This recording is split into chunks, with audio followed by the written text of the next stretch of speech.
السلام عليكم ورحمة الله وبركاته. الحمد لله رب العالمين والصلاة والسلام على سيد المرسلين نبينا محمد وعلى آله وصحبه أجمعين. I ask Allah to make this beneficial for us all, and that the angels are with us and they descend upon us with the wings of humility and protection, and that Allah mentions us in a gathering which is higher than this gathering by name. And I would like to also thank the masjid for having me and having husn dhan in me that I can deliver a lecture, and I will try my best to talk about the title of the lecture. But before that, I think I've come, this is the first time I'm here, and I can see that the community is a very good community, and I've been to different masjids and the community hasn't been like this. So I'd like to congratulate you all as well, that you're working together very well, and as well the masjid having conferences and lectures showing that they have a lot of concern for the community, which is very good and it's very commendable. There's a lot of masajid that are very stagnant, there's nothing going on. And having conferences and lectures like this is from the sunnah of the Prophet ﷺ also. It's been narrated that Malik ibn Huwayrith came with a group of other young men. He was a young man at that time, and he came with a group of other young men to Medina, and they stayed for 20 days in Medina, and they benefited from the Prophet ﷺ. After that time period, the Prophet ﷺ told them to go back and establish the religion from where they came from.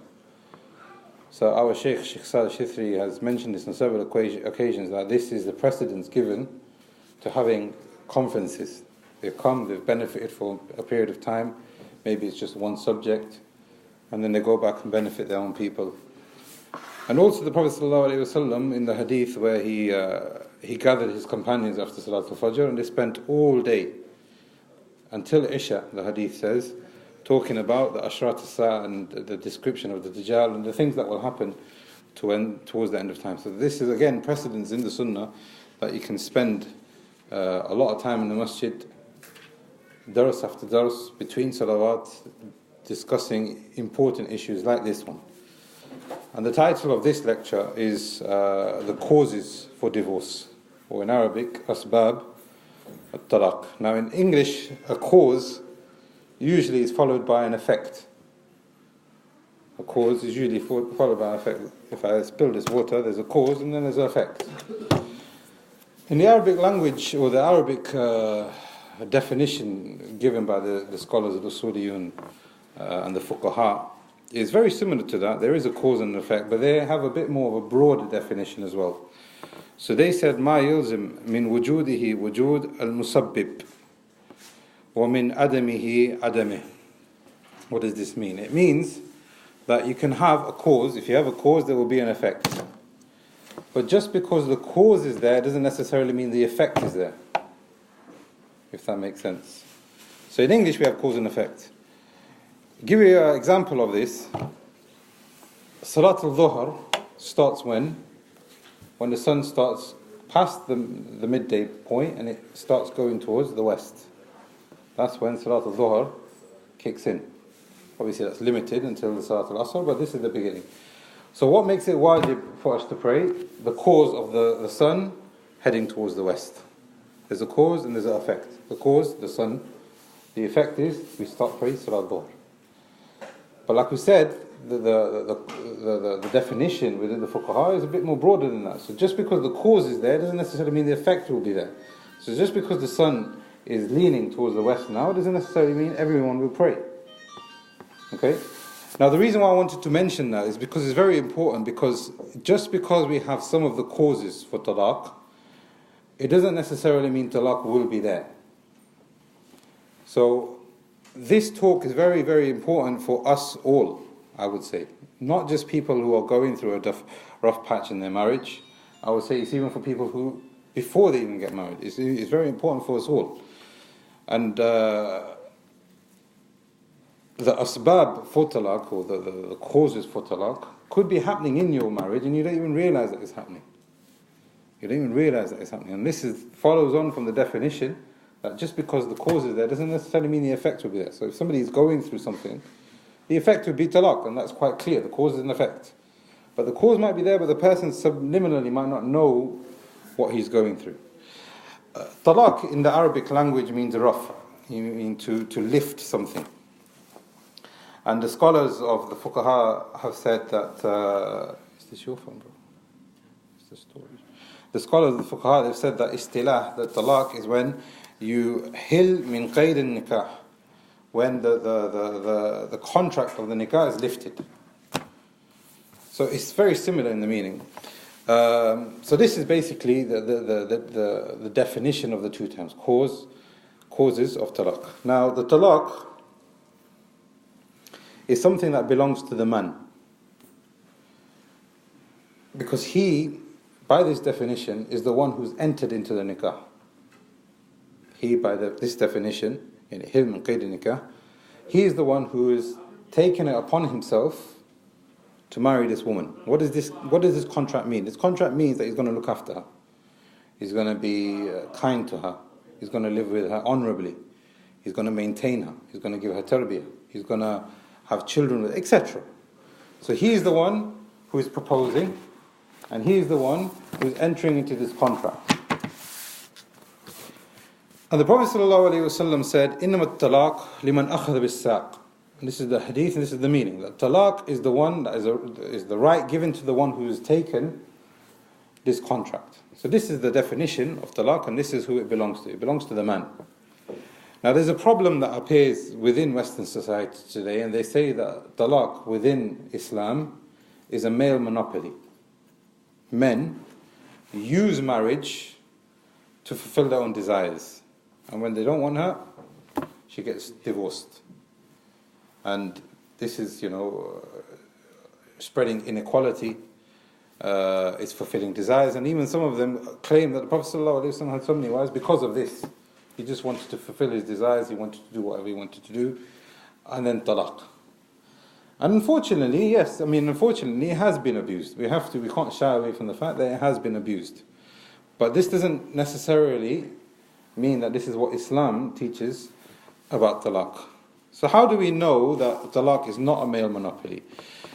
Firstly, the definition is very important. So we're going back to the actual definition of talaq. So the talaq is when the man takes away the right of that contract that he has said that he's going to enter with this woman. So he said, look, I don't want to be in this contract with you anymore, this is talaq. This belongs to the man because this is what the Prophet ﷺ said. This doesn't necessarily mean that the woman doesn't have a way out of the marriage as well. So Islam differentiates between talaq, also khul', and also fasq. These are three different ways that a pair can be separated. But just because talaq belongs to the man doesn't necessarily mean that a woman doesn't have a way out. So khul' is when she says, look, I don't want to be with you anymore, and we can come to some kind of agreement, because I'm not the one who has proposed this contract. You are the one that's proposed this contract, but I agreed to take part in this contract. Now, as I'm not the initiator of the contract, I will say to you, look, I want to get out of this contract, and here's a khul'. So let's discuss a way out of it. If the husband is stubborn, whatever the case is, then she's got another way out. She can go to the qadi and apply for an annulment, which is called a fasq. Now this fasq, interestingly enough, has more of an effect in society, possibly has more of an effect in society than the talaq itself. So now look at this situation. The man is married to the woman. The woman may be being abused, or whatever the situation is, she wants to get out of the situation. So she goes to the qadi, and she explains the situation to the qadi. So the qadi now calls them both. So the man is there, the woman is there. Let's sort this situation out.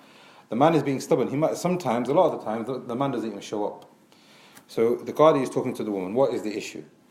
She will explain the issue. So now the qadi has the right to summon the man. If he doesn't come, he can summon the man. If he doesn't come, he can summon the people who are connected to this man. And he can summon the people who are connected to this woman, the awliya, the father, the brother, etc. So now look what's happening through this process. The qadi is dragging the community into this situation. So look at the hukuk of the woman here. It's not something that's taken lightly. The fasq in this scenario is dragging people in and is involving other people, not just like the talaq. So now here we have to differentiate that, the talaq is one thing and the fasq is another thing, and it's not a male monopoly. Also, we know that it's not a male monopoly because Islam doesn't condone talaq. Islam doesn't condone talaq. The scholars have differed. The majority of the scholars have said that talaq is makruh in its asl. Ibn Taymiyyah said it's haram in its asl. Talaq is not allowed, it's haram. And I think with what I've seen, what we've studied, Ibn Taymiyyah as well, the opinion that it's haram. And it's only allowed out of darura. There's no other way. And the evidences that they gave is the fact that the shayateen, the hadith is saying Muslim, the shaitan, when he summons his shayateen, he asks what the shaitan has been sent out, and he come back and says, what have you done? And he, praises the ones who spread fitna. But the biggest praise is for those who create discord in the family. So when a man is having problems with his wife due to the shayateen, the shaitan on his arsh, Iblis, becomes even more happy. This hadith says. Also, we know from what Harut and Marut came, مَا يُفَرِّقُ بِهِ بَيْنَ الْمَرْءِ وَزَوْجِهِ. So one of the biggest things that the shayateen have done from the shayateen, from the jinn and the men, is create discord within the family. And it creates, ties to be severed, it creates a lot of hardship for the children, for the man, for the woman. So Ibn Taymiyyah has gone with the fact that it's haram. Talaq in its asl is haram, it's only permissible after the war. So the point here is that we have two ways to answer this shubha that they come out with, that talaq is a man-made, a male monopoly within Islam, and Islam is man-made towards fulfilling the desires of man. The definition, by definition and by hukam, we know that this is a fallacy. So if talaq is haram in asl,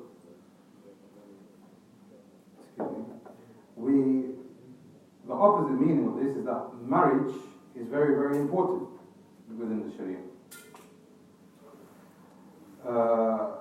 To the extent that some of the scholars have included it within the chapters of Aqidah. Marriage has been included in some of the chapters of Aqidah. Allah says in the Quran, وَلَقَدْ أَرْسَلْنَا رُسُلًا مِنْ قَبْلِكَ وَجَعَلْنَا لَهُمْ أَزْوَاجًا وَذُرِّيَّةً. Allah has said in this ayah in Surah Al-Ra'd that He has sent messengers. In other ayat He sent messengers with a message of Tawheed, message of clarifying. And another characteristic He's given here, so it shows the importance. He's using characteristics of the Anbiya so that we can learn from. So one is Tawheed, one is explaining the Sharia that they've been sent with. Another thing which is very important is that He has made مِنْ قَبْلِكَ وَجَعَلْنَا لَهُمْ أَزْوَاجًا وَذُرِّيَّةً. They have been given wives and they've been given children. So it shows that it's very important. How is this connected to Aqidah? Because it's the way of the prophets and it's the way of the Salaf, and it's a sign of piety. Ibn Jawzi says about this ayah that فَهُوَ غَايَةٌ فِي التَّعَبُّدِ. Marriage is a ghaya for ta'abbud. That marriage helps you to fulfill your worship with Allah. وَإِنْ أَرَادَ التَّلَذُّذ. Even if he wants to get married for the sake of fulfilling his desires. Even if he wants to get married for the sake of fulfilling his desires, it's still helping him and engaging him in acts of worship. And he goes on to say, فَيَنْدَرِجْ فِيهِ مِنَ التَّعَبُّدِ مَا لَا يُحْصَى. The amount of worship that you can find within a marriage is innumerable. You will not be able to count how many different acts of worship the marriage can help you fulfill. فَلَوْلَا النِّكَاحِ مِنْ أَفْضَلِ الْأَشْيَاءِ. If nikah wasn't one of the best things that Allah could choose for His prophets, لَمَا ذَهَبَ كَثِيرٌ مِنَ الزَّمَانِ الْأَنْبِيَاءِ فِيهِ. Then He wouldn't have put these anbiya within marriage. So Ibn al-Jawzi is connecting it to the abwab of Aqidah. And even more, something more direct, Sheikh Muhammad al-Uthaymeen has a book called Mabarif في أصول الدين. And basically it's a book talking about the perfection of Islam. And he looks at the perfection of Islam from 6 different angles. One of the angles he looks at the perfection of Islam is how it is good for society. So what he says within the chapters of how Islam is perfect in its sense, in how it reforms and preserves society, he says, فَمِنْ أَمْثِلَةٍ التنظيم العلاقات الأسرية. So another way that society is preserved is that it structures your domestic life with your family. And he gives you 3 examples. وجوب بر الوالدين, that you respect your father and your mother, you are at service to them.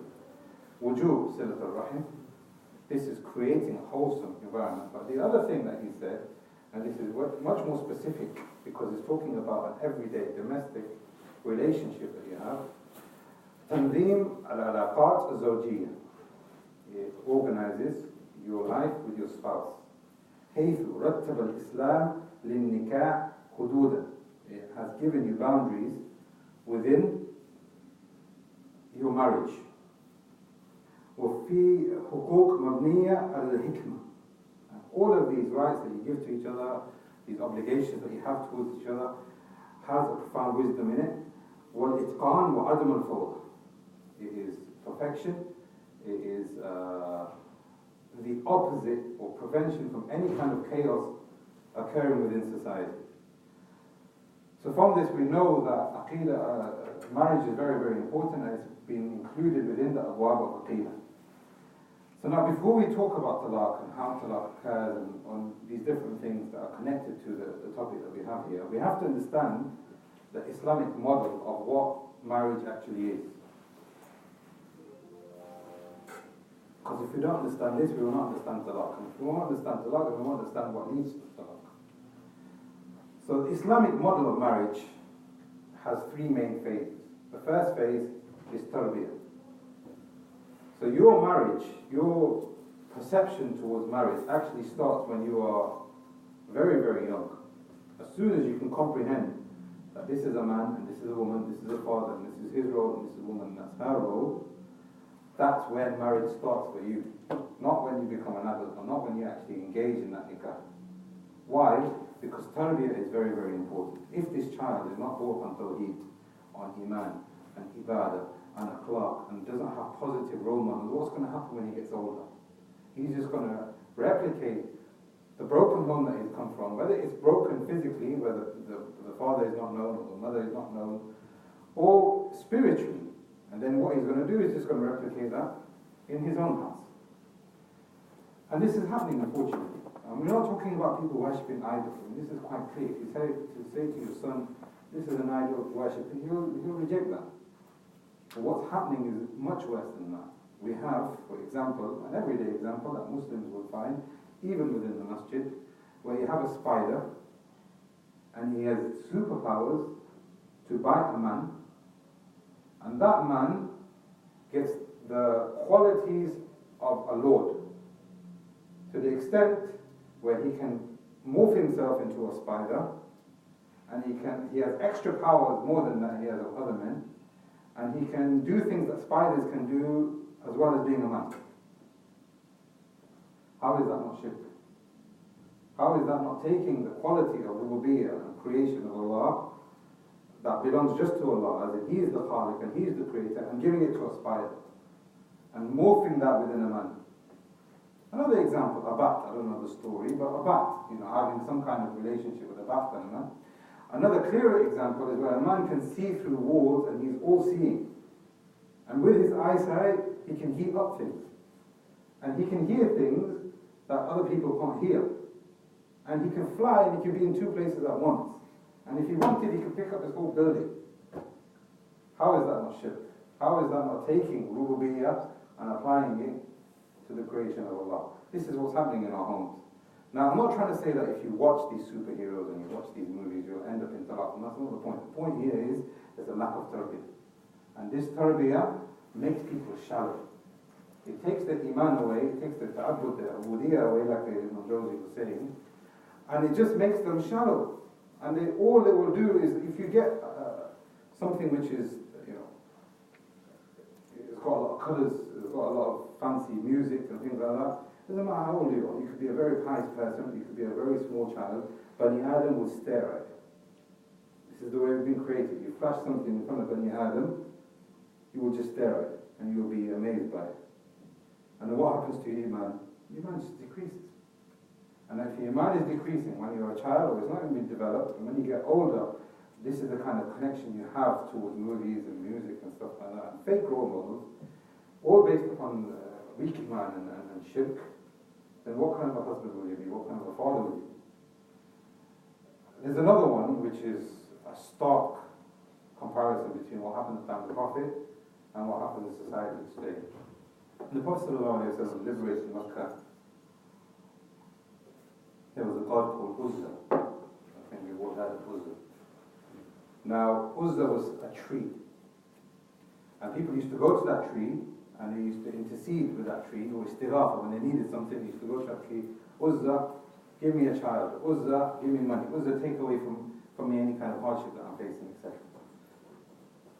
Prophet ﷺ knew that this area is going to be a very dangerous area.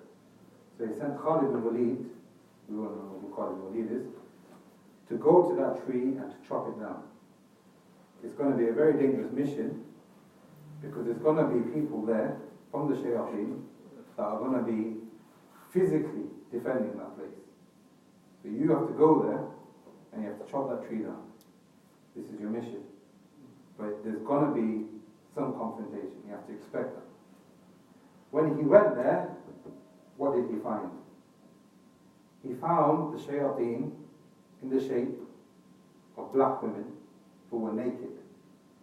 And they were chanting.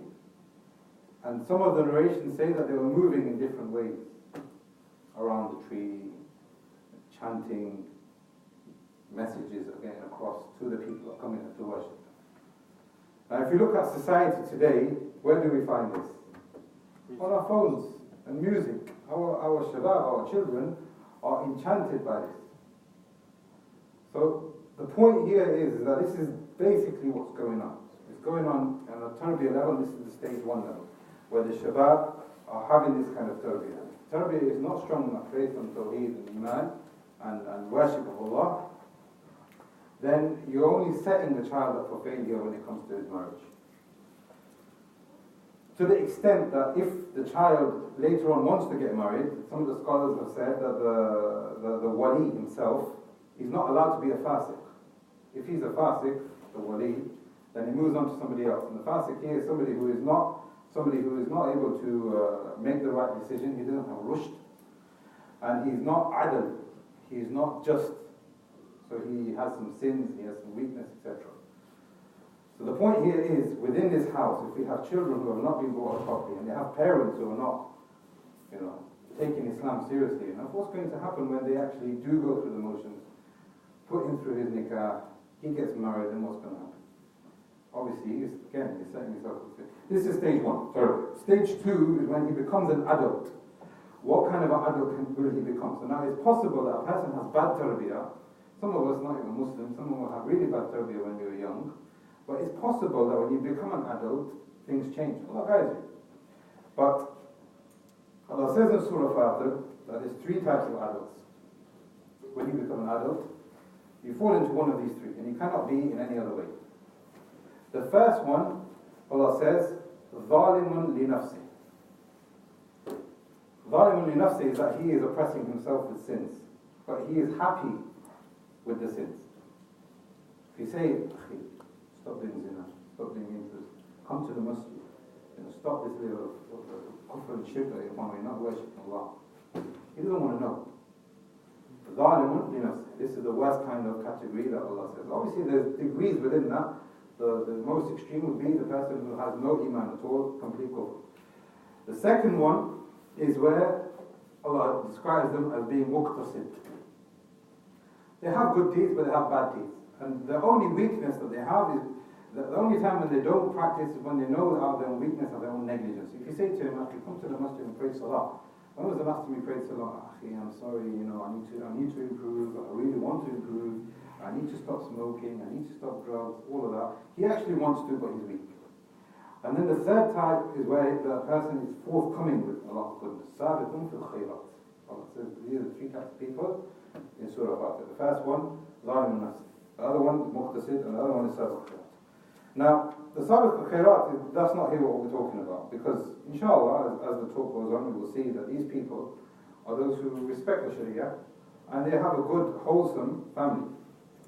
It could be that talaq occurs within these people, there's no doubt about it. People are different, personalities are different, could not get on with the person. But we're talking about one of the biggest, or the mainstream ways that talaq occurs. And like we said, when the tarbiyyah is bad, when he becomes an adult, what kind of an adult is he going to become? So now, if he is ظالم لنفسه, he becomes a fasiq. He's happy with his level of sin. And some of the scholars have also referred to this person as being Jahl murakkab.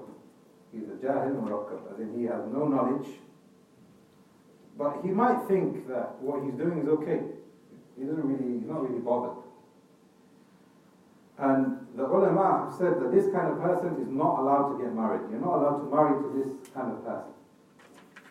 Imam al-Darsuqi, one of the scholars in the Malikiyya, he said, وَالْحَاسِلُ في المسألة من تزويجها من الفاسق ابتداءً. You're not allowed to even entertain the idea of marrying this kind of person to your daughter. Or if you are this kind of person, it's not permissible for you to even get into a marriage with another Muslim. وإن كان يؤمن عليها منه وإنه ليس لها وللولي الرضا به وهو ظاهر. The wali cannot accept this person لأن مخالطة الفاسق ممنوع. You cannot befriend yourself with somebody who is a fasiq. وَحَجْرُهُ واجب. And leaving him, abandoning him so that you protect yourself is wajib. فَكَيْفَ بِخُلْطَةِ النِّكَاحِ. So how is it if you want to marry this kind of person? So it's quite clear that the person who's happy in his state of sin, in his state of fisk, he doesn't want to change, you cannot marry this kind of person. The other person is in between, and the scholars have classed this person when it comes to marriage as being a safih. And a safih is somebody who is foolish, somebody who is not mature enough to get married. He's not mature enough to get married. Maybe he's very bad with his finances, maybe he's very bad with his akhlaq, maybe he's very bad with some of the hobbies that he has. Now the scholars differ. The majority of the scholars say that marrying this kind of person is valid. The nikah per se is valid, even though it's not recommended for you to get married to this kind of person, because the shurut, the conditions of the nikah are there. But the Shafi'is have said that it is only valid if the wali gives permission to it. If the wali, the guardian over the woman, sees this man and sees maybe he will be responsible enough for whatever reason, but he decides that yes, you can marry my daughter, then in that condition you can get married. But whatever the case, they are all agreed that somebody who wants to get married has to be pious and has to be responsible. He has to be pious and he has to be responsible. And this is one of the biggest characteristics given to somebody who wants to get married. So now when Musa alayhi salam, he accidentally killed the Coptic god, and then the man came up to him and he said, look, these people are trying to kill you. Fir'aun is after you, he's going to imprison you and he'll kill you. Musa ran away. He ran away to Madin. And he went as far as he could. And then he had no more energy left. So he sat against the tree. And he supplicated to Allah. Rabbi, bima anzalt alayk, inni khayr faqir. I am at your service right now. I've got nothing else that I can do.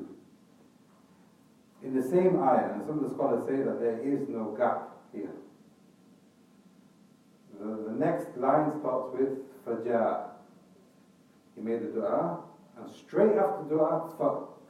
This shows that there is no gap. Allah answered his dua straight away. So the woman came, and she said that my father's calling you. After the father interviewed or spoke to Musa, the sister said, I think we should, talk about marriage, because he has two very vital characteristics. Inna khayra man istajart al-qawiy amin.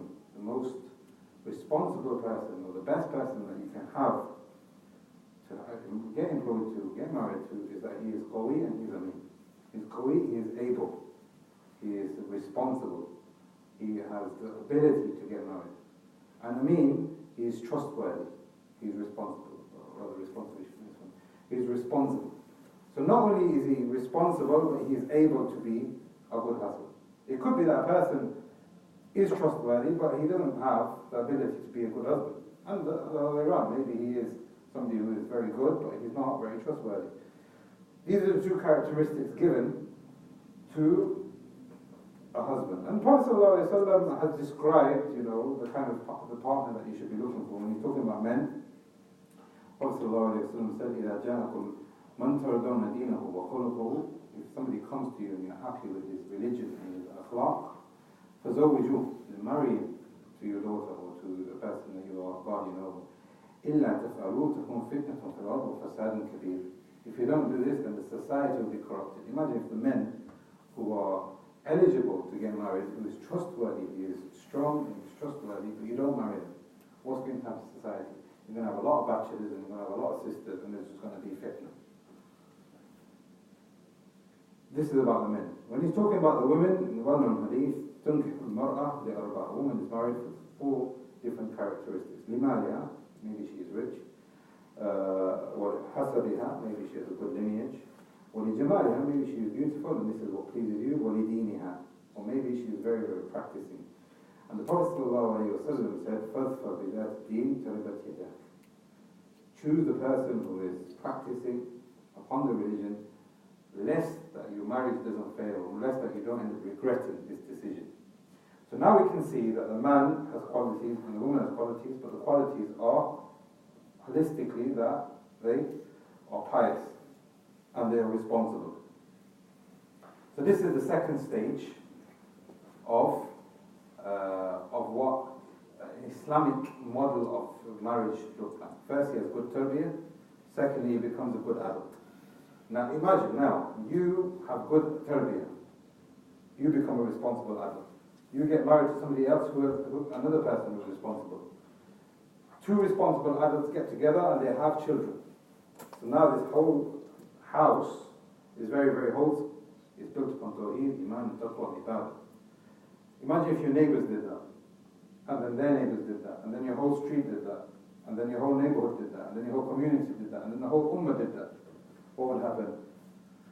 From the suburb of Tarbiyyah, from stage 1 to stage 2, where you become a responsible adult, to stage 3, where the whole society develops, and they develop together, and they move up together, and they work together towards having this, wholesome society.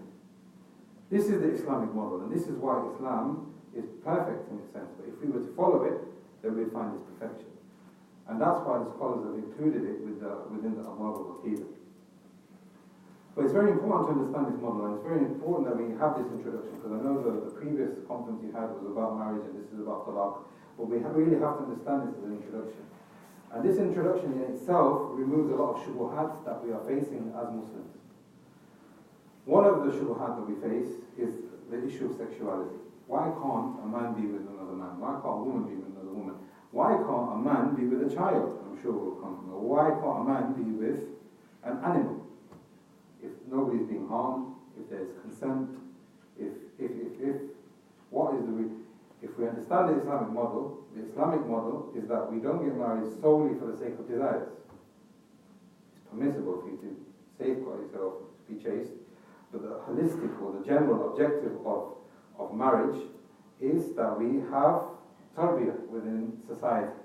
We preserve society. And we preserve the wajibat. And some of the scholars have said that anything which has a haqq upon you, then there are wajibat connected to it. So if you have a woman and you get married to her, there are responsibilities that you must fulfill. If you have a car, Allah has given you ni'mah, Allah has given you wealth, and He's given you a nice car, there are wajibat connected for you on top of this car, and you will be asked about it. So anything which is a haqq that's given to you, a right that's given to you, there are always going to be ahkam which are wajib connected to them. So the point here is that the Islamic model of marriage is not that you give consent, I give consent, we can do what we want. It's about having a good society, and it's about taking the concept of marriage responsibly so that we can educate one another and we can cooperate with one another. Also in this introduction, another shubha that they come out with is that Islam forces women to get into marriages that they don't want to get into. We can see in this model here that we're talking about guardians, we're talking about adults that are responsible. The scholars are agreed, and this is the opinion of the Hanafis, and Ibn Hajar sides with this opinion, that there is no marriage that is allowed except if there is consent from the girl. There is no marriage that is allowed unless there is consent from the girl. So this is another shubha that we come up with. Another shubha which is quite common, which is that Islam is oppressive towards women. Islam is oppressive towards women. Again, like if we look at this model here, we will see that Islam is not oppressive towards women at all, because Islam is looking at her honor. So she stays at home, and the man goes out to society and he works within society. So the fact that we don't look at her, we don't say, is out of honor towards her, and not out of disrespect towards her. We are actually respecting her and respecting her family by not looking at her and trying to touch her and trying to talk to her. It's actually respectful that we try and preserve this meaning of marriage, Islamic marriage within society. One of the biggest things is the matter of equality. Why can't men and women have the same roles? Now, when I was preparing for this lecture, I actually came across this article where one of the people in the West here, I think he was, I can't remember, there's an article, and they said basically one of the biggest reasons for divorce in the West is when they get married, but then as the relationship grows and continues, the roles get lost. So when they have children, the woman wants to do something, but the man wants to do something. And there are no roles. And then the marriage ends up breaking down. This is just one example, but they were just talking about other examples. Decision making when it comes to buying a house, the roles get lost. But Islam takes it very, very seriously. Allah says in the Quran, وَلِلْرِجَالِ عَلَيْهِمْ دَرَجَةٌ. Now some of the people have translated this to say that men are a degree over women. Men are superior to women. Sa'di says the tafsir of this ayah is that the man has a degree of responsibility over the woman. So it is his job, as he is the one who has initiated the contract, to look after her and to maintain her. Not necessarily that he is in a superior gender. The point here is that everybody has a responsibility. So Islam is not a religion of equality. Equality when it comes to jaza, when it comes to reward. I pray salah, my wife prays salah. We both have the same chance to get the pleasure of Allah. Whoever does a better job will have more reward. This is equality. This is in recompense. But when it comes to responsibility, we are not the same. Biologically, we are not the same. And our role in society is definitely not the same. So this is like we were saying before, this is one of the things that even the West are beginning to come to terms with. That, the roles have to be defined. So this is basically the Islamic model. The Islamic model is you have Tarbiyyah, you start with yourself. If you are not a good person, then the wali has every right to say, sorry, I'm not going to marry you to my daughter. Either the person is a fasiq, zalim in nafsih, or he is very, very weak and negligent in his own iman, so he is very foolish in the way he acts and his attitude towards the religion. If that is apparent in society, then you're going to have a lot of divorces, no doubt. But if you improve yourself, and then you get married to somebody else from the opposite gender who's done the same, and she's improved herself, you grow together, you create a good home, a good environment within your household, and this replicates itself, because when you've got khair, other people will want the khair. There's no doubt about this. When you start becoming practicing, you start taking your religion seriously and realize that this is the religion that's given you honor, not anything else, then you will see that this is exactly what I want. So I want to do what this person is doing. And that's what happens, and that's what happened in Medina. And that's how a lot of people became Muslim. And even after the time of Prophet ﷺ, people became Muslim because of the akhlaq of people. And in the time of Jahiliyyah, there wasn't any Iman. The people were just free for all shirk, and some people were just atheists. They didn't believe in a God that they should worship. And this Allah talks about this in the Quran. Some people affirmed rububiyyah, but they just did shirk. And some people, that nothing causes our death except time. Time dies, we get better calls. That's the end of life. And what happened in that kind of society, there was a lot of immorality. People, they didn't care. If he was strong enough to get away with it, he'd get away with it and he'd act as he wanted. There was a lot of perversion, to the extent that Aisha radiallahu anha said that a man, when he used to get married to a woman, if he didn't like her, he can send her to his friends to do what he wanted. Or, this is Abu Dawud, this is well known, and she talks about loads of different techniques that the man used to basically pimp his wife up. If she was infertile, she used to sleep with 10 men. She used to sleep with 10. This is a practice in Jahiliyyah. She sleep with 10 men. Then she was able to choose which one she wants to be the father. This is Jahiliyyah. Economical oppression was rife. There was a lot of riba, there was a lot of gambling. They used to use the idols around the Kaaba to make money. So they used to call people from different tribes, different areas, come worship this idol, it will give you. Just give them a little bit of money. Give them a little bit of gold and silver, and it will give you whatever you want. There was a lot of domestic violence. Children were being buried alive. Women were beaten. The wealth was taken. There was a lot of racism. There was a lot of addictions to alcohol and drugs, etc. And there was a lot of psychological issues. People were actually depressed. Because there's a lot of dhulm. There's a lot of dhulm. And like we said, going back to the situation that Islam came with, once you're upon khair, your neighbor will want the khair. And if you look at this, the Prophet ﷺ, from the time when he became the Prophet, 23 years he was the Prophet.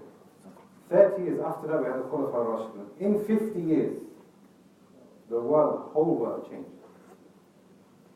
And if you can extend it even further, another 50 years, in 100 years from the east to the west, everything had changed. The whole world had changed in its landscape. And it all started off with Tarbiyyah. The person, he did tawbah to Allah and he realized that he was upon shirk. Once he left the shirk, he became strong in his Iman.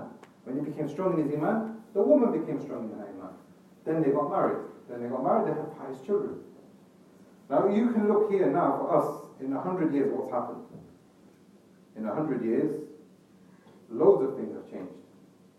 But not the way that Islam came and reformed the whole of the world, not just society, not just one peninsula or one city or one area or region. It changed the whole landscape of the whole globe within the space of a few decades because of this important meaning. Tarbiyyah started off with the person, and then this just changed the whole society. So it's very important that we understand this introduction. This is the meaning, and this is the meat and the core of Islam. This is the Islamic model. And if we deviate from this, then we're going to get problems. This is undoubted. But as the title is the asbab, or the causes of talaq, I've put down maybe about 10 main causes that I could see within the Muslim communities. The first one, I would say, and the biggest one, is that people are moving away from the rights of Allah. They're moving away from the obedience of Allah, and they're becoming very much relaxed with the disobedience of Allah. And what this does is it creates anxiety within the person, whether he realizes it or he doesn't. He becomes depressed and he becomes stressed. And what normally happens when a man gets stressed or a woman gets stressed, they take it out on the person they're living with. And Allah talks about this in the Quran. He says, "Man a'rada an dhikri fa inna lahu ma'ishatan danka." Whoever is away from my dhikr, away from my knowledge, away from my tawheed, away from my ibadah, they're just going to have a wretched life. And if you're in punishment internally, in your emotions, you're already in punishment. And you're not going to be able to live or tolerate anybody else. And this is part of the punishment. You go into isolation and you just say, look, I don't want to get married, or I will divorce you, just leave me alone. And you just keep on drowning in this level of anxiety. And that's what happens. That's what people refer to, or go to alcoholism, they go to maybe stop gambling, they start doing all this kind of stuff because they're in that level of leaving Allah. So what happens in this household? There's a man and a wife, and the shaitan is in between them. Shaitan is the third person living in that house. And like I was saying when I was researching it and looking at the biggest asbab of Talaq in the West is that a lot of people, when they were asked, why did you end up divorcing? They said, we divorced, or I wanted to divorce, because I felt that I got married for the wrong reasons. I married this man because of lust, or I married this woman because she looked nice, but after a year or two she put on weight, etc. It's the wrong reason, it just didn't work out. And this is what Islam is saying, you have to get married for the sake of Allah. This is the constitution, this is the model that we have to refer back to. You have to start with your own tarbiyyah. If you start with your own tarbiyyah, and you realize that the next stage now is for me to get married, having ikhlas in Allah, then this is going to be a wholesome marriage. Otherwise, you're just going to be a captive to your desires. And Ibn Taymiyyah says that anybody who attaches himself in his heart to other than Allah, they leave the obedience of Allah, and they fall into the disobedience of Allah, they will end up being attached to that thing. And they will be enslaved. They will not be free. They think they're free, so you've got freedom to do whatever you want. You can drink, you can do zina, you can do whatever you want. You can go out Friday night, you can do whatever you want. People believe this to be freedom, but in fact it is enslavement, because what you're doing is you're indulging more and more in connecting yourself to fulfilling your desires and not fulfilling the pleasure of Allah. So what that does in your life is, as life carries on, whether you realize it or not, it's just increasing you in more humiliation and more corruption and the lack of justice in your life. You just become enslaved to your desires. And when it comes to a stage where you feel like, I don't want to drink anymore, I don't want to do zina anymore, but you can't. You're enslaved to it. This is the biggest reason for me when people leave Allah.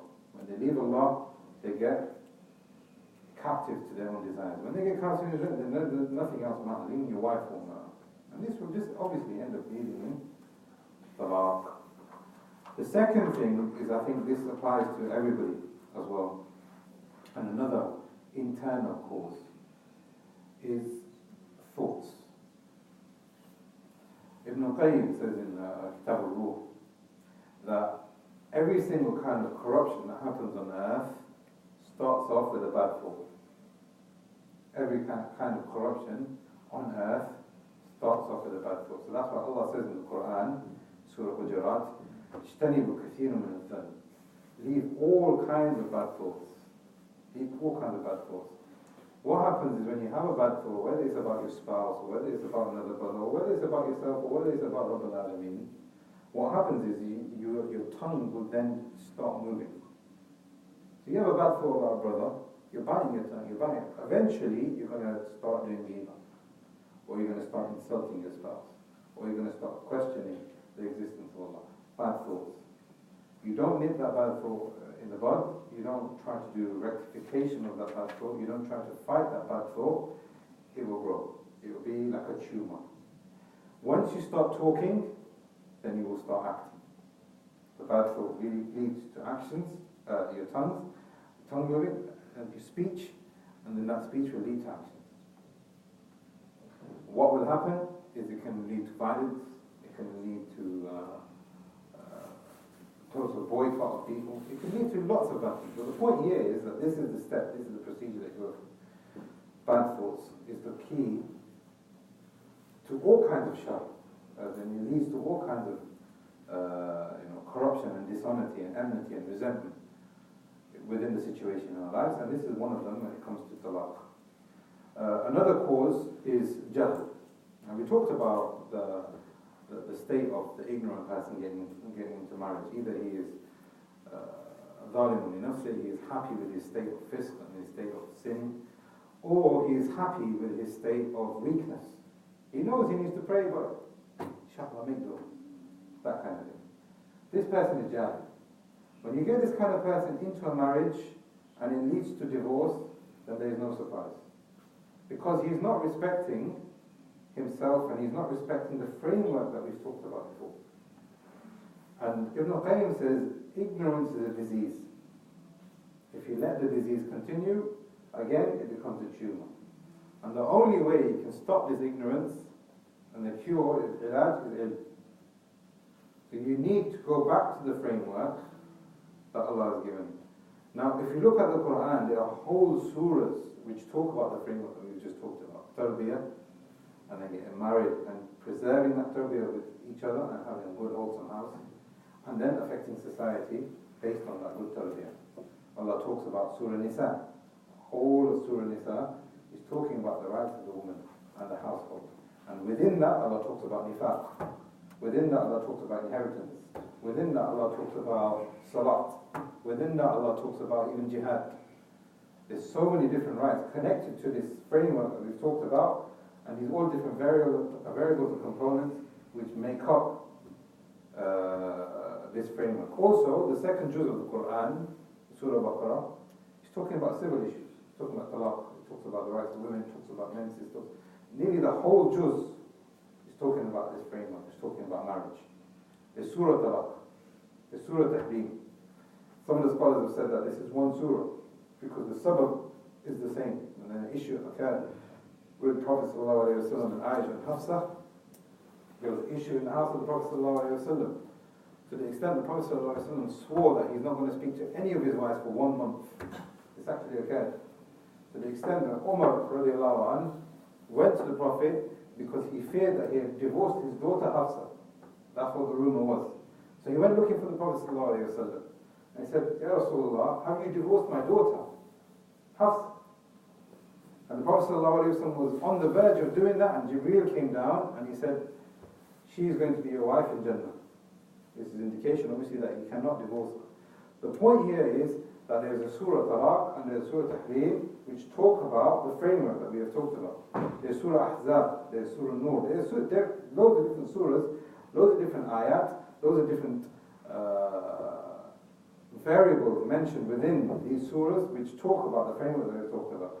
If we are Jahl about this, and we are happy with our level of ignorance when it comes to the Islamic framework, then divorce would not be respected, and marriage will not be respected. And this is what Allah says in the end of Surah Nisa, يُبَيِّنَ اللَّهُ لَكُمْ أَن تَضِلُّوا.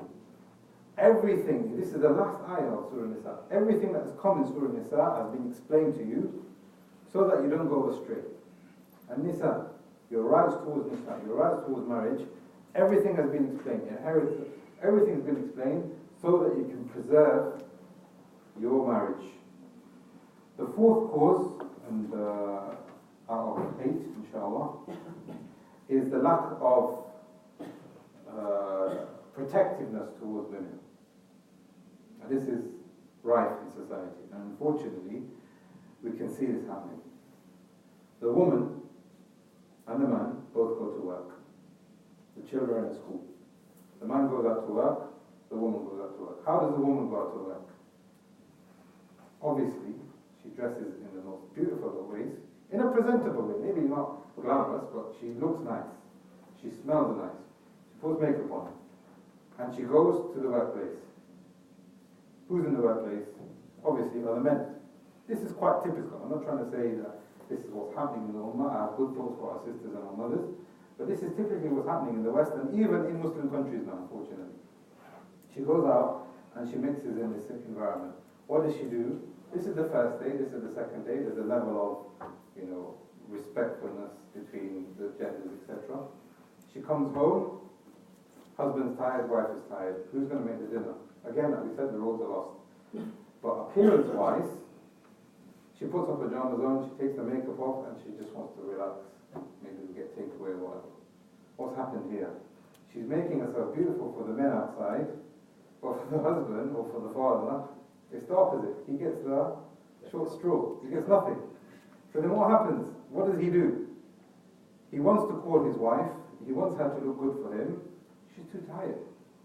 So what does he do? He's working in the same scenario with somebody else's wife who's looking nice for him. Looking nice for him. So what happens? Everything is getting mixed up. So this is the problem that the Prophet ﷺ said, وَفِي بُدْءِ أَحَدِكُمْ صَدَقَةً. Having relations with your wife, you protecting this relationship, that you look good for her, she looks good for you, and this is a sanctity that we cannot cross. Like we said, we don't look at this woman, we don't touch this woman, we don't mix with this woman out of respect for you, because you are the husband, and you are the father, and you are the brother, and this is your mother. And also for her, she's not a commodity. We're not looking at her so we can look at her and we can see how we're going to eat her like a piece of chicken. So the point here is that the Prophet ﷺ said, وَفِي بَدْءِ أَحْدِكُمْ صَدَقَةً, that if you have relations with your wife, this is a sadaqah. And the companions got shocked. How can it be sadaqah? The Prophet ﷺ told us about the framework in his hadith. If she goes out and does fitna, what's going to happen? But if you preserve her and she preserves herself for you, this is sadaqah. Everything is wholesome. Everything is intact. So now this is the situation. Men are overwhelmed with zina right now. It's on your phone, it's in adverts, it's everywhere. And men are constantly reminded about the desires that they have for the opposite gender. I lived in Saudi Arabia for a long time. And you don't see women on billboards. And you don't even think about women. You don't see them, you don't mix with them, you don't see them on adverts. It's not pushed down your necks. So in a society like this, Ibn Taymiyyah, he says something very interesting. He says, in a society like this, having relations with your wife is more important than you feeding her. Having relations with your son in the room of flower, having relations with your wife is more important than you feeding her. Why? To preserve the framework. It all goes back to that framework. This is why I said that in the introduction, it's very, very important that we understand this framework.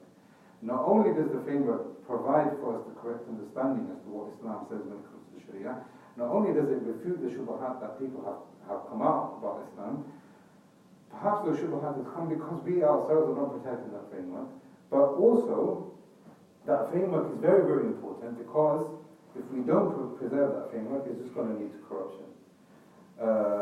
There's a Qadi in Saudi Arabia, he came out recently and said that one of the biggest reasons in Saudi Arabia, and I chose Saudi Arabia because we all have good thoughts about Saudi Arabia, and arguably it's the most conservative place in the world, Islamically. When you think about the best kind of environment where you can live in, you think about Saudi Arabia. And even within Saudi Arabia, Makkah and Medina are not the most conservative places. Riyadh is the most conservative place. In fact, there are places in Riyadh that you will never ever see a woman. And if you saw her, she'd be wearing gloves, you will not see anything, even her face, eyes are covered. I mean, this is going back some time, things are changing unfortunately, but my point here is that it's very, very conservative. Unfortunately, there's a lot of talaq that's happening. How many do you think of talaq happening in Saudi Arabia? What do you think? A day. What do you think? 7 out of 10. 7 out of 10. Any number, what do you think? I don't know, I'd have to know the population. Population is 25 million. 9 million people live in Riyadh. Maybe 10 a day. 10 a day. There are 127 cases of divorce a day. A day in Saudi Arabia. That means they'll all be divorced. Yeah. 127 cases a day are being filed for divorce. Remember, this is not the only way that you can end a relationship. There's khul, there's fasq, there's other ways. She could become a widow. But this is just talaq. This is just filed for divorce, 127 a day. How many is that? It's roughly about 50,000 a year. In Saudi Arabia, the most conservative place of Islam.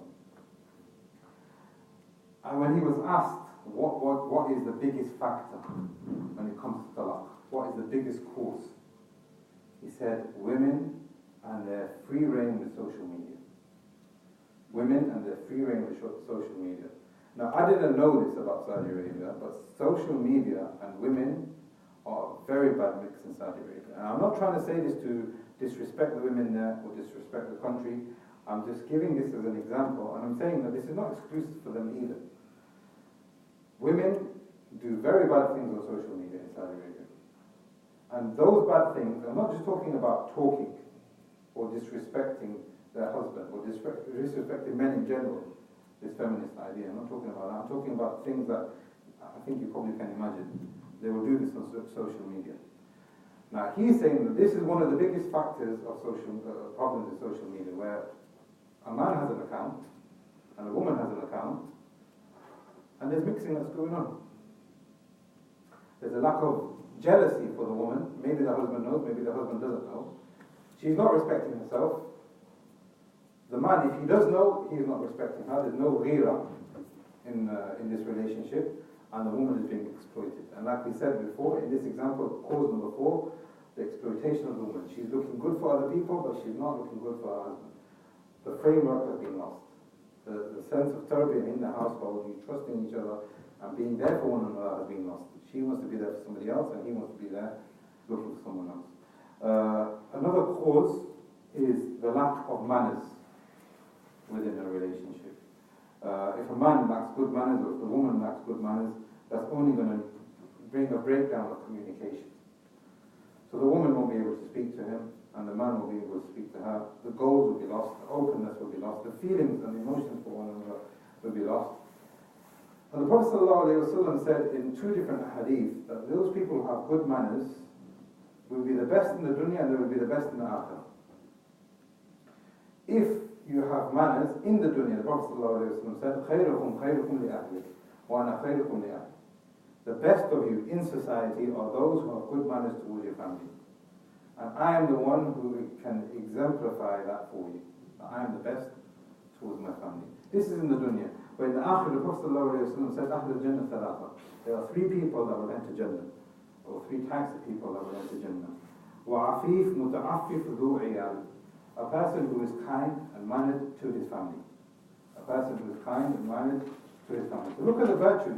In the dunya and the akhirah, you become a role model. You become somebody who is respected. You're somebody that's looked up to.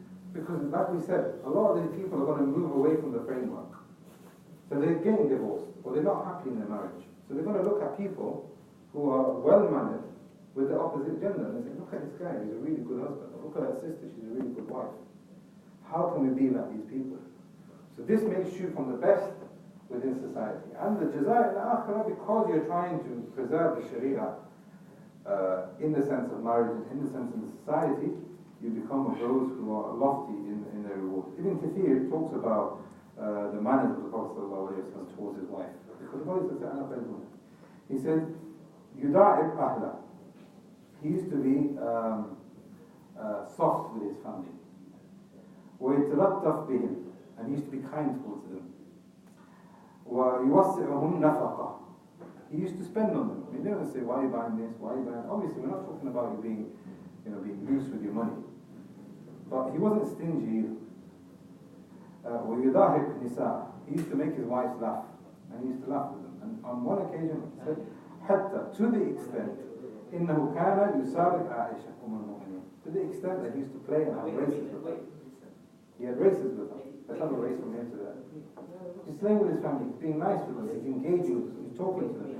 He's referring them to issues.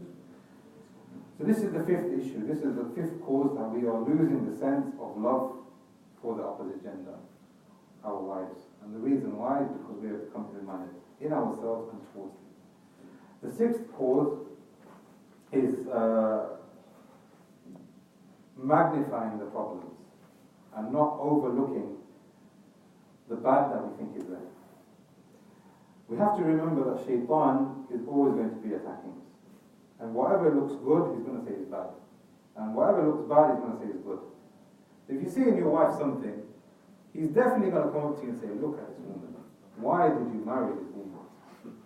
And if she's doing something khair, you're going to just downplay it, underrate it. I could do that. She could do that. Why did I marry her? Well, let me get somebody else that can do it better. Shaitan is always going to do this, and we have to remember that good and bad is subjective to you. You think it's good, but it might not be good. You think it's bad, but it might not be bad.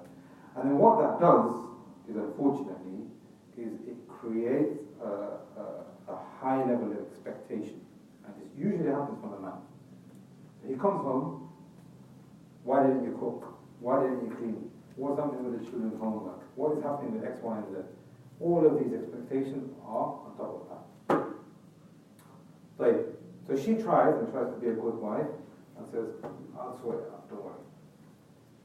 Second day, it's not happened. Third day, it's not happened. What happens? He becomes even more stubborn now. He's not going to go backwards. Because remember, in his head, everything is bad is good, and everything is good is bad. He's not looking at the situation properly. He's not prioritizing what's going on. So what happens now is everything the expectations are too high, and now he becomes stubborn. So now what happens is, the woman is trying to do good, but she can never please him. And the children, who are deemed as failures, can never please their father because they have become failures. What happens now? Talaq. Let me get someone else. You start again. That happens a lot. He becomes stubborn. And she is always under the sense of too much expectation. And this is because starts off with the man not realizing that yes, people have good, but people also have bad. Nobody is perfect. Look at the khair in her, the bad that's in her, don't let shaitan get in between. Let's try and solve the situation. And this is why Allah says in the Quran, وَعَاشِرُوهُنَّ بِالْمَعْرُوفِ. Live with them honorably, live with them in a good manner, be sincere towards each other. If you see something bad, فَإِن كَرِهْتُمُوهُنَّ, if you see something bad, فَعَسَى أَن تَكْرَهُوا شَيْئًا, maybe you hate something or you don't like something, وَيَجْعَلَ اللَّهُ فِيهِ خَيْرًا كَثِيرًا. If you are sincere, then Allah will bring a lot of khair out of this. Ibn Kathir says, he gets an explanation of Ibn Abbas on this ayah. And he says, if وَأَشِرُهُنَّ بِالْمَعْرُوفِ, if you are protecting that model, the stage 2 of the model where you are living with one another, and you are being kind to one another, and you are looking at a wholesome environment in your house, if you are preserving this, he is nice to her, then what happens is he becomes understanding. What's the end result? وَيَكُنْ فِي ذَلِكَ وَلَدٌ خَيْرٌ كَثِيرٌ. The produce that he has with his wife, the offspring, they will be very, very good for him. So imagine he's living in a marriage. She has bad in her, but she also has good in her. Let me praise her for the good, and let me stay away from the bad. Let's avoid the bad. Let's not make it into a big deal, or let's try and rectify this bad. When he does have children with her, what kind of children are they going to grow up with? Obviously, these children are going to be very understanding children. And these children are going to be very, very mature. These children are going to have good manners, they're going to respect their parents, and these children are the next generation. This is what Ibn Abbas said, خَيْرٌ كَثِيرٌ. It goes through the stages, that you live with each other honorably, and you overlook each other's mistakes, and if you live in that manner, there's only going to be good that's going to come out of it. So there might be something bad, but there is good out of it. And some of the ulama, like Ibn Taymiyyah, said that, why did Allah create Iblis? When he knew that he was bad. Why did Allah create Iblis? Look at the amount of khair that came out of Iblis being created. How many people have done tawbah? How many people have gone back to Allah? How many people actually worship Allah because Iblis has done what he did? Allah sent the prophets, Allah sent the Anbiya, Allah sent the books to warn against Iblis, this evil that Allah has created. He knew this person is going to be evil, this shaitan is going to be evil, but based on this one evil, look how much khair has come out. Even within us, how many people out of us have been actually doing good deeds for the whole of our life? We haven't. A lot of us have been negligent, a lot of us have been Muslim, a lot of us have been engaging in major sins. When Allah gave us hidayah, we changed. And from the bad came a lot of good. The seventh cause is that there is, unfortunately, a lot of disrespecting amongst social groups. And this is a bit different to what we said before, but the tongue is loose. So the man will go and say to his friends, my wife did this. And the woman will go to her friends, and she will say, my man does this. So what happens? If you have good friends around you, maybe they can help you to rectify the way you think. If you don't, the women will just end up doing Gheerah about their husbands. So this environment of sisters just becomes an environment of Gheerah and ridiculing the husband. And the same thing happens to the men's side. It's the same thing. So, like we said before, it goes back to the thoughts. If you can rectify the thoughts, then you can rectify the tongue. And if you can rectify the tongue, then you can rectify the actions. The eighth cause, and I think this is a minority case, but unfortunately it is growing, is that there are intolerance towards religious views. I've heard of causes where a person follows one scholar, the husband, and the wife follows another husband, and because this scholar doesn't like this scholar, they end up getting divorced. It happens, unfortunately. And this is nothing new. The Shafi'is, about 800 years ago, had a fatwa saying that you can marry Hanafis. What's the evidence? Not because that they are sisters or because they are pious. Because Allah has allowed us to marry the people of the Kitab, Jews and Christians, so these are closer towards that. The level of intolerance when it comes to religious views. And this is what is known as ta'assub, when you follow a party. The scholars of Islam have said that when it comes to difference of opinion, when it comes to ijtihad, you've got a scholar who holds an opinion here, and you've got a scholar who holds an opinion here. As long as they are valid opinions, you cannot enforce your opinion on the other person. That's number one. And number two, you have to respect the other person's opinion also, because it is a scholarly opinion. Because it's a scholarly opinion.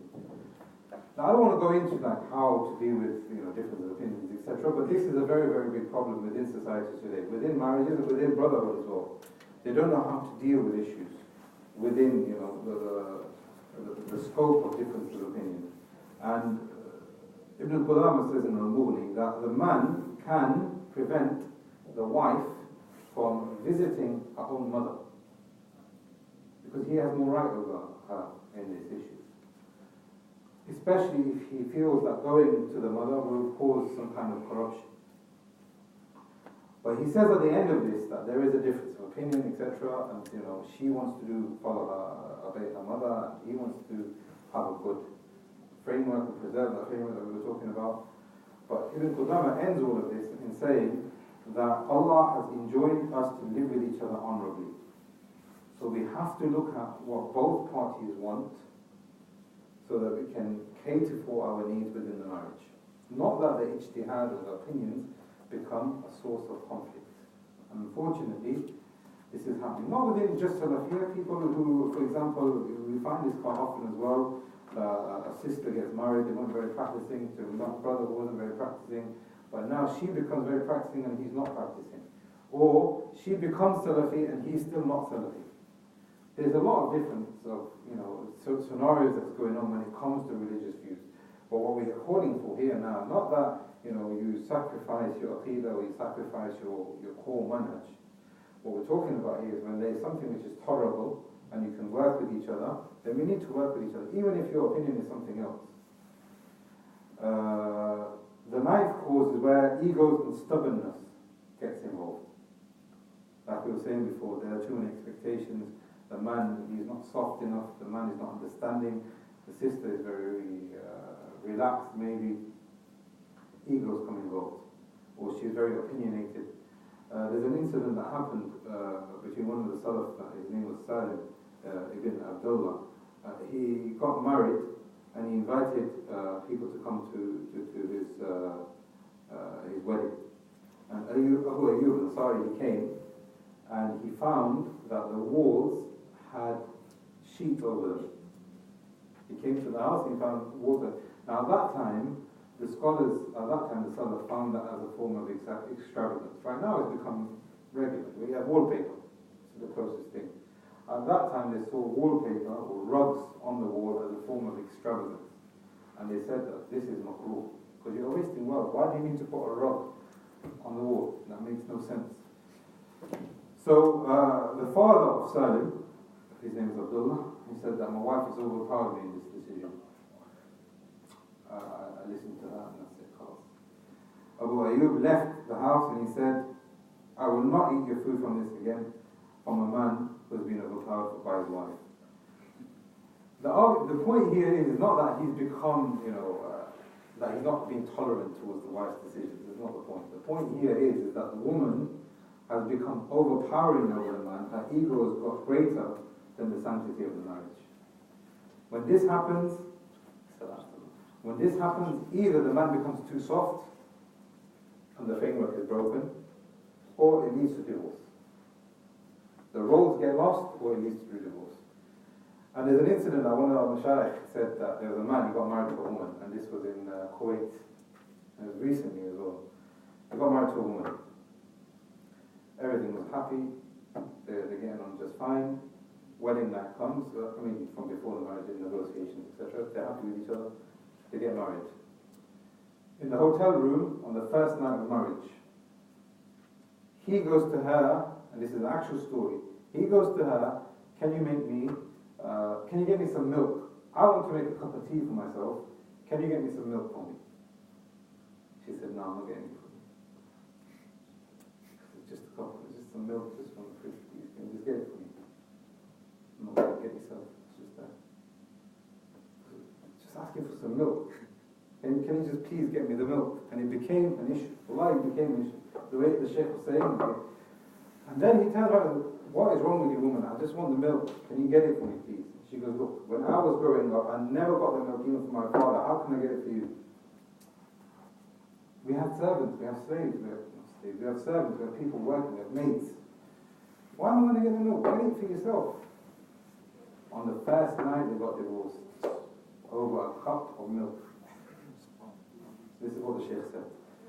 So I mean, the egos, the stubbornness, it leads to it. And this actually happened at the time of one of the Salaf, and the Salaf said, I don't recall the name, I'll try to look for the name, but now, it says that the best wife is the one who knows how to create harmony in her marriage, even if she wants to have an opinion. And the same applies to a man. He has an opinion, but you need to think of a way to create harmony as well as having your strong personality, having your opinion strongly, but you need to create some kind of harmony. These are the causes that I've got, and I'd just like to end with some ways that we can create a remedy for discord that happens. Because like we said before, issues are going to happen. I mean, even if you're practicing, issues are going to happen.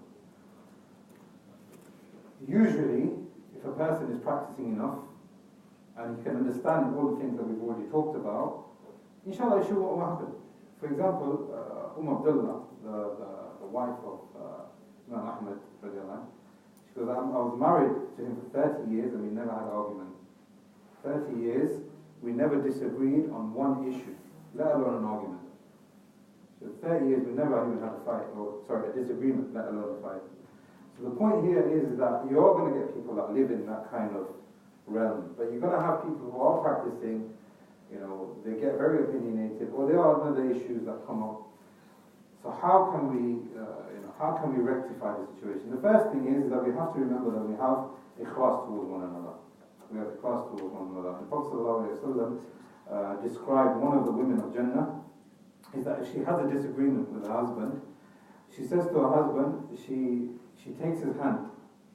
جاءت حتى تأخذ يد زوجها. She takes his hand after the disagreement. Takes his hand. ثم تقول, then she says, والله, I will not لا أذوق عمدا. I will not relax. I will not let go. I will not back down. حتى ترضى. I will not let this go. I will not back down until you are happy with me. This is the level of sincerity that this woman has with her husband. There's a disagreement that's come up. So is that the wives in Jannah or the wives that are destined for Jannah? The pious wife that's been described as those who are going to Jannah. Yeah, the wives going to Jannah, yeah.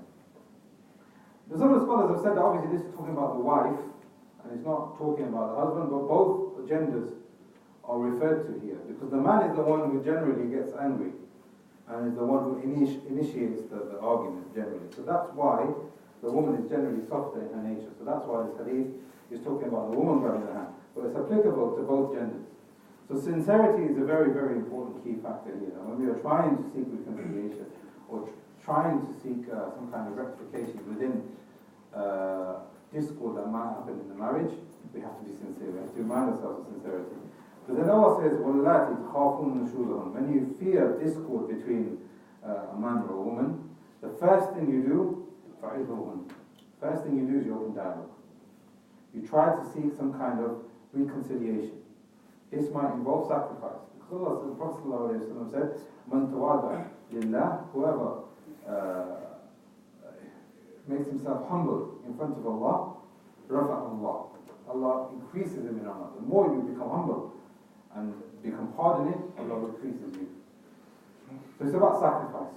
And Umar radiallahu anhu was asked about a woman a woman came up to Umar and said that I have hatred towards my husband. What do I do? Umar said that you cannot hide your feelings. That's clear. I mean, you've got some kind of issues with your husband. You can't hide your feelings, but you have to be patient. Because not every scenario is based on love. Not every scenario is based on love. Rather, it's based on good treatment and sacrifice and dialogue. So this is the first thing. First thing you do is you start opening the doors to dialogue, you start opening the doors to sacrifice, and at this stage, hopefully you can come to some kind of agreement. The second thing Allah says, and after that, is a sulh. We seek to get some kind of reconciliation and arbitration with one another. So Allah says, sulh khayr. And sulh khayr is a noun with an adjective. Sulh is the reconciliation, and khayr is the adjective. Allah described the reconciliation is full of goodness. It's full of goodness. It can come out, the reconciliation can come out with even more goodness that we might not even imagine. Whether it's this problem or other things that could, that could be a result of it. If that doesn't work, وَهْجُرْهُنْ فِي الْمَضَاجِعِ. Leave the beds. Leave the beds. The point here is that you don't stop having relationships with them because you have a grudge against them. That's not the point. The point here is that you can create some kind of rectification. If she can see that we've tried to have a dialogue, but that's not worked. Now I'm not going to sleep with you. I'm not going to sleep in the same bed as you. I'm not going to have relationships with you. She can see that this is getting serious. And then she might turn around, or he might turn around and try to get that kind of reconciliation. But it's important at this stage as well that not to blow things out of proportion. If you have a grudge and you blow things out of proportion, then reconciliation will never come. And then the next stage will be وَضْرِبُوهُنْ. Now this is a very, very controversial aspect of the ayah. Because a lot of people say that, look, Islam promotes or condones beating your wife. And it says in the Masahif that have been translated, beat them. But the Prophet ﷺ described the meaning of beat here. It's not literally beat. Beat is darb. The Prophet ﷺ said it has to be غَيْرًا مُضَرِّحٍ. It cannot be something that leaves a mark. So if I'm going to do it like that and it's too hard and leaves a bruise, that is not allowed. And the Prophet ﷺ himself never hit any of his wives, and neither did the companions. And the Prophet ﷺ in the same hadith said, do not, if you have to, touch the face. So now, yes, people still will have objections to it. Why does a man need to beat his wife? Feminists will come out with that and say that. Maybe you're not feminist.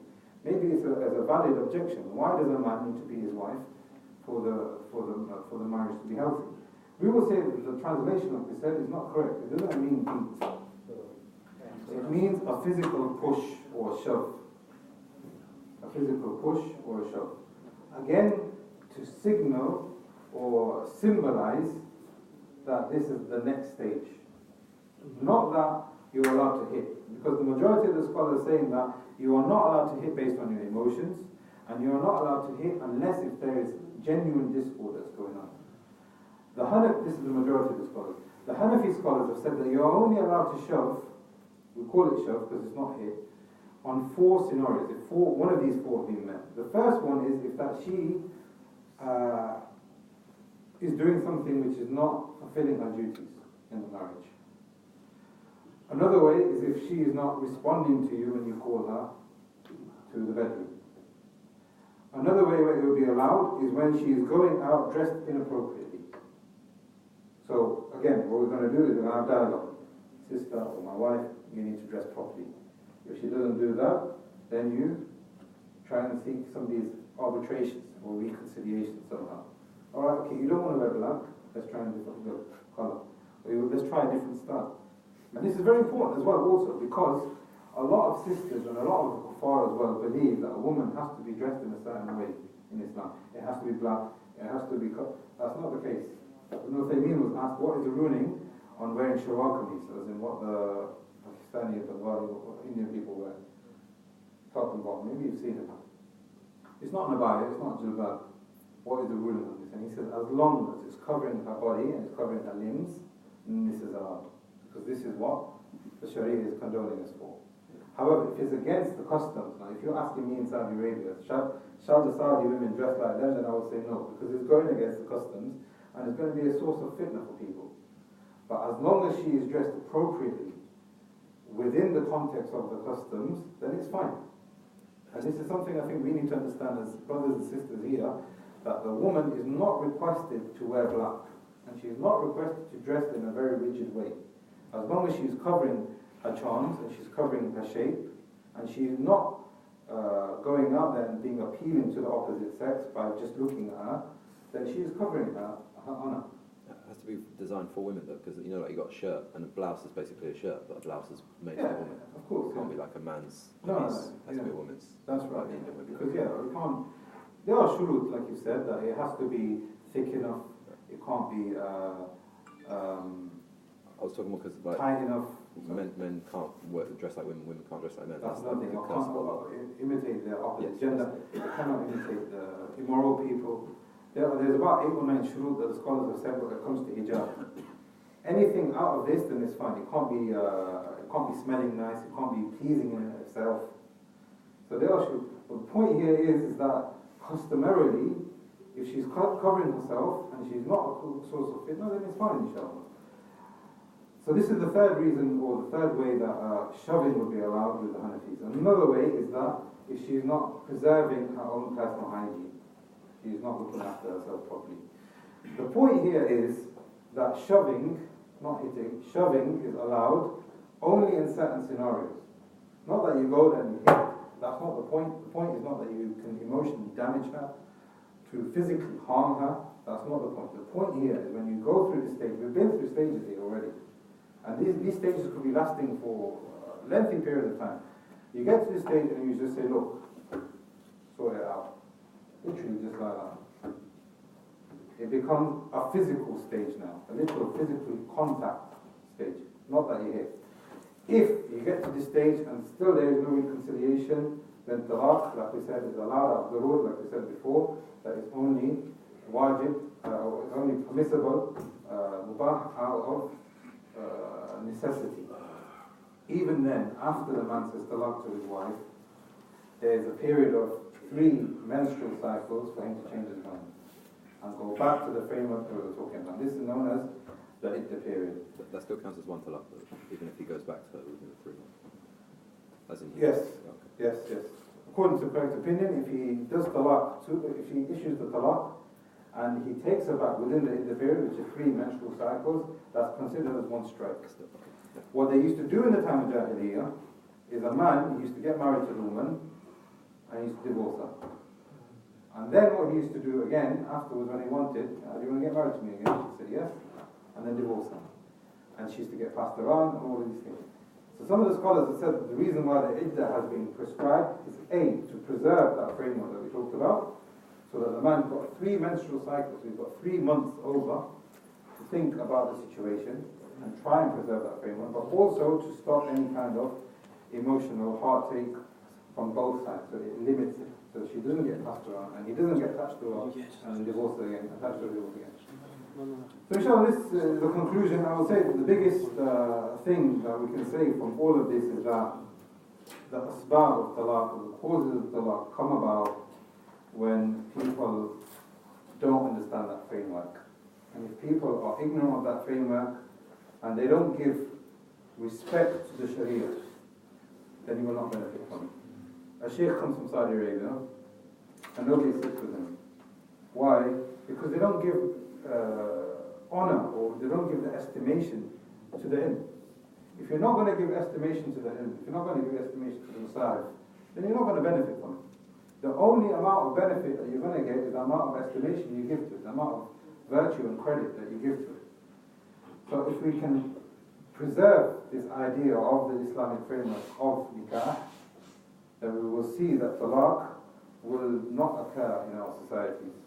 And desires and the egos and the family and society, everything will be preserved in the correct manner. And this is the definition of taqwa: to do what is right and what Allah asks from you, and to stay away from what is wrong and what Allah has prohibited you from. So ask Allah to make us of those who are benefited and benefit others, and that He reforms this ummah and gives it glory again, and that He replicates within us this sense of tarbiyyah in ourselves, and that we can be a benefit to our communities. سبحان الله وعلى صلى الله على نبينا محمد وعلى آله وصحبه.